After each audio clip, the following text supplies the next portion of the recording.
To explain how options work, I like to use real-life real estate examples. This helps make the process that we use for creating income a little bit easier to understand.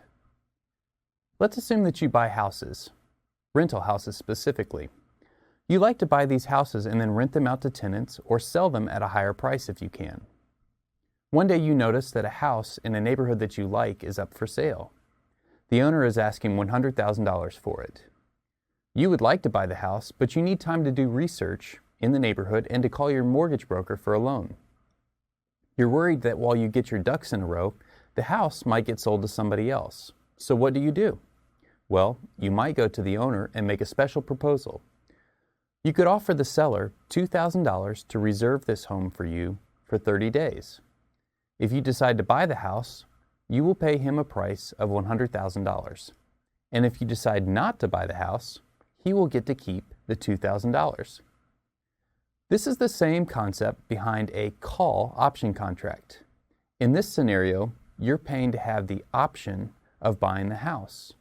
It's up to you whether you want to actually buy it or not. But for the next 30 days, you have an option to buy the house at the price of $100,000. We can set up a similar approach with stocks by buying a call option on a stock. A call option gives us the right to buy the stock at a certain price, just like our example of the house we bought for $100,000. If the price of a stock moves lower, the owner of an option contract may choose not to exercise his right to buy the stock at a certain price. He may do so because he can buy the stock at a lower price in the market. Now, option contracts come in two primary categories: call options and put options. A call option gives the owner of the contract the right to buy a stock at a certain price, just like our home example. And this takes place within a certain time period. This is just like our example that you have the right to buy a house that was on the market. To start, let's assume that you're researching a biotech company that's developing a potential blockbuster drug. The stock is currently trading at $20 per share. Now, if the company gets an FDA approval for the drug, the company could sell millions of prescriptions and make a huge profit. The stock could then trade higher, let's say as high as $60.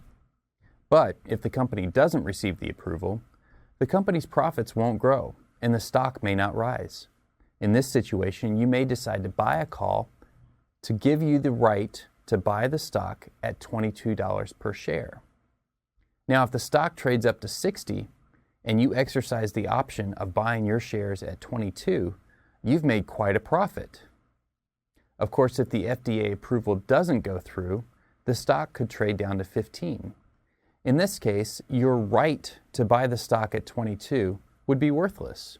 You're not going to buy the shares at $22 when you can buy them in the market for just $15.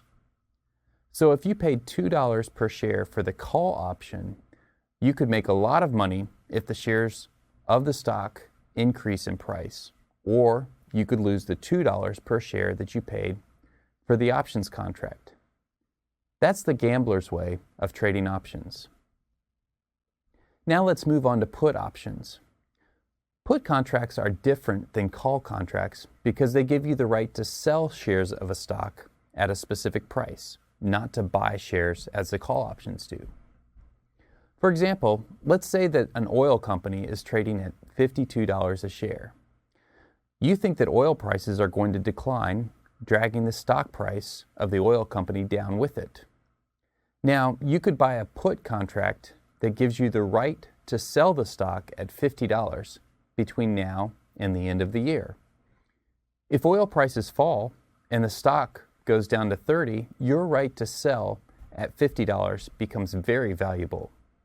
You can buy the stock in the market for $30, and then you can exercise your right to sell the stock at $50. This would give you a profit of $20 per share.